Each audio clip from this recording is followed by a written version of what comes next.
Rajavali BSY ಬಿಜೆಪಿಯ ಶಕುನಿಯ.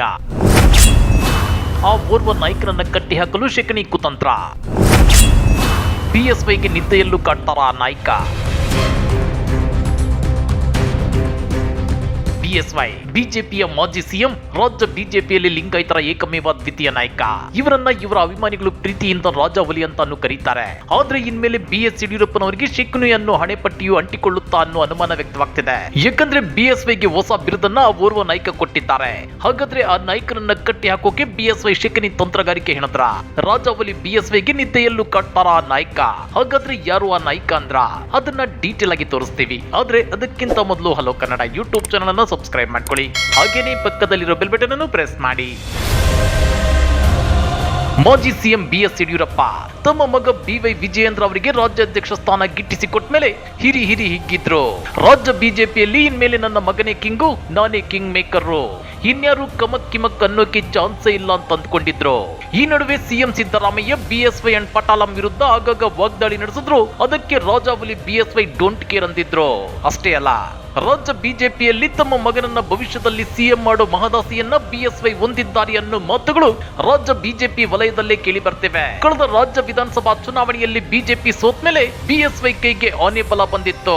ಆದ್ರೆ ಎಂತ ವಿಪರ್ಯಾಸ ನೋಡಿ, ಬಿಎಸ್ವೈ ಅವರಿಗೆ ಬಗಲಲ್ಲೇ ಒಬ್ಬ ಬದ್ಧ ಶತ್ರು ಹುಟ್ಕೊಂಡಿದ್ದಾರೆ. ಆ ಬದ್ಧ ಶತ್ರುವೇ ಇದೀಗ ರಾಜಾವಲಿ ಬಿಎಸ್ವೈ ಅವರಿಗೆ ಶಕುನಿ ಅನ್ನೋ ಬಿರುದನ್ನ ಕೊಟ್ಟಿರೋದು.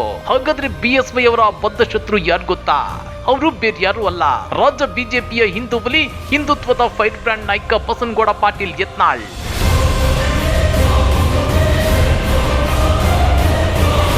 ನಿಮ್ಗೆ ಗೊತ್ತಿರಲಿ, ಯತ್ನಾಳ್ ಅವರನ್ನ 2015ರಲ್ಲಿ ಬಿಜೆಪಿಯಿಂದ ಉಚ್ಚಾಟಿಸಲಾಗಿತ್ತು. ಆದ್ರೆ 2018ರಲ್ಲಿ ಯತ್ನಾಳ್ ಅವರನ್ನ ಮತ್ತೆ ಬಿಜೆಪಿ ಪಕ್ಷಕ್ಕೆ ಕರೆತಂದಿದ್ದು ಇದೇ ಬಿಎಸ್ ಯಡಿಯೂರಪ್ಪ. ಆದ್ರೆ 2019ರಲ್ಲಿ ಆಪರೇಷನ್ ಕಮಲದ ಮೂಲಕ ಬಿಎಸ್ವೈ ಸಿಎಂ ಆಗಿದ್ದಾಗ ಯತ್ನಾಳ್ ಅವರಿಗೆ ಮಂತ್ರಿ ಹುದ್ದೆ ಕೊಟ್ಟಿರಲಿಲ್ಲ.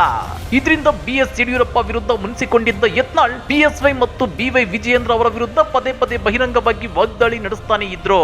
ಕೊನೆಗೆ ಬಿಎಸ್ವೈ ಅವರು ಸಿಎಂ ಕುರ್ಚಿಯಿಂದ ಕೆಳಗಿಳಿಯೋದು ಗ್ಯಾರಂಟಿ ಅಂತೇಳಿ ಎಲ್ಲರಿಗಿಂತ ಮೊದಲೇ ಭವಿಷ್ಯ ನುಡಿದಿದ್ದು ಯತ್ನಾಳ್ ಅವರೇ.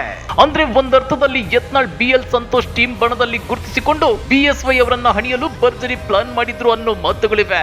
ಅದರಂತೆ ಬಿಎಸ್ವೈ 2021 ಜುಲೈ 26ರಂದು ತಮ್ಮ ಸಿಎಂ ಹುದ್ದೆಗೆ ರಾಜೀನಾಮೆಯನ್ನು ಕೊಟ್ಟಿದ್ರು.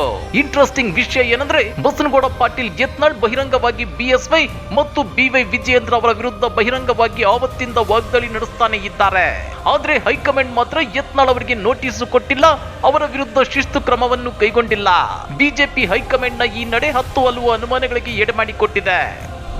ಈ ಕಂಪ್ಲೇಂಟ್ ಕೊಟ್ಟಾರ, ಅವ್ರು ಅವ್ರದ್ದು ಏನೇನು ನಡೆಯಲಾಗತ್ತೆ ಹೇಳಿ ಮುಂದೆ ಮರ್ಯಾದೆ ಹೋಗಬಾರ್ದು. ಮತ್ತೆ ಯತ್ನಾಳ್ ನೋಟಿಸ್ ಕೊಡಲಿಲ್ಲ, ಯತ್ನಾಳ್ ಹೊರಗೆ ಹಾಕಲಿಲ್ಲ, ಮರ್ಯಾದೆ ಹೋಗಬಾರ್ದಂತ ಅವ್ರು ಇಂಥದ್ರಾಗ ಅವರು ಈ ಕಡೆ ಶಕುನಿ ಇದ್ದಂಗೆ ಅದಾರ ಅವ್ರು.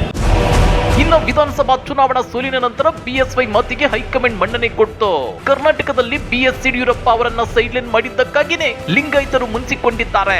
ಹೀಗಾಗಿ ಬಿಎಸ್ವೈ ಮಗ ಬಿವೈ ವಿಜಯೇಂದ್ರ ಅವರಿಗೆ ರಾಜ್ಯಾಧ್ಯಕ್ಷ ಪಟ್ಟ ಕಟ್ಟೋದ್ರ ಮೂಲಕ ಲಿಂಗಾಯತ ಮತಗಳನ್ನ ಮತ್ತೆ ತಮ್ಮ ಪಕ್ಷದ ಬೆನ್ನಿಗೆ ನಿಲ್ಲುವಂತೆ ಮಾಡುವುದು ಹೈಕಮಾಂಡ್ ನಾಯಕರ ರಣತಂತ್ರವಾಗಿದೆ. ಆದ್ರೆ ಈಗಲೂ ಯತ್ನಾಳ್ ಅಪ್ಪ ಮಗನಿಗೆ ಬುದ್ಧಿ ಕಲಿಸಬೇಕು ಅಂತೇಳಿ ಗುಡುಗುತ್ತಿದ್ದಾರೆ.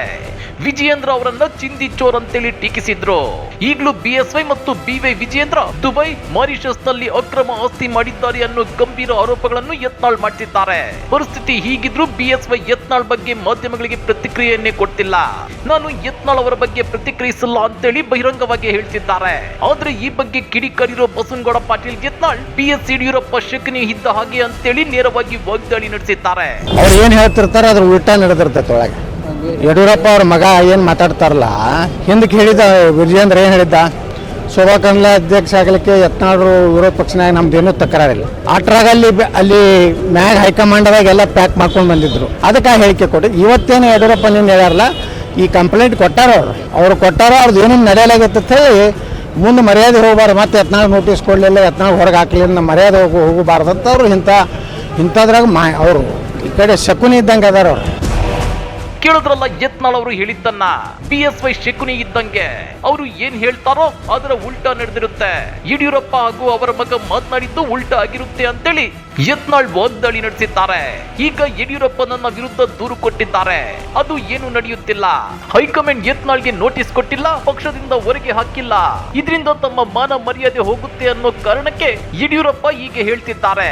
ಅವರು ಶಕುನಿ ಇದ್ದ ಹಾಗೆ ಅಂತೇಳಿ ಬಿಜೆಪಿ ಶಾಸಕ ಬಸನಗೌಡ ಪಾಟೀಲ್ ಯತ್ನಾಳ್ ಗಂಭೀರ ಆರೋಪ ಮಾಡಿದ್ದಾರೆ. ಹಾಗಾದ್ರೆ ರಾಜಾವಲಿ BSY ಇನ್ಮೇಲೆ ಶಕುನಿಯನ್ನು ಅಡೆಪಟ್ಟಿಯನ್ನು ಅಂಟಿಸಿಕೊಳ್ತಾರ? ಹೈಕಮಾಂಡ್ ಕಡೆಯಿಂದ ಯತ್ನಾಳ್ಗೆ ನೋಟಿಸ್ ಕೊಡಿಸೋಕೆ BSY ಮತ್ತು ಅವರ ಪುತ್ರ BY ವಿಜಯೇಂದ್ರ ಅವರಿಗೆ ಅದೇಕೆ ಸಾಧ್ಯವಾಗುತ್ತಿಲ್ಲ? ರಾಜ್ಯ ಬಿಜೆಪಿಯಲ್ಲಿ ನಡೆಯುತ್ತಿರೋ ಈ ಹೈ ಡ್ರಾಮಾದ ಬಗ್ಗೆ ನೀವೇನಂತೀರಾ? ಕಮೆಂಟ್ ಮಾಡಿ, ವಿಡಿಯೋ ಲೈಕ್ ಮಾಡಿ, ಶೇರ್ ಮಾಡಿ. ಇಂಥ ಮತ್ತಷ್ಟು ರೋಚಕ ರಾಜಕೀಯ ಸುದ್ದಿಗಳನ್ನ ಮಿಸ್ ಮಾಡದೆ ನೋಡಬೇಕು ಅಂದ್ರೆ ಹಲೋ ಕನ್ನಡ ಯೂಟ್ಯೂಬ್ ಚಾನಲ್ ಅನ್ನ ಸಬ್ಸ್ಕ್ರೈಬ್ ಮಾಡ್ಕೊಳ್ಳಿ.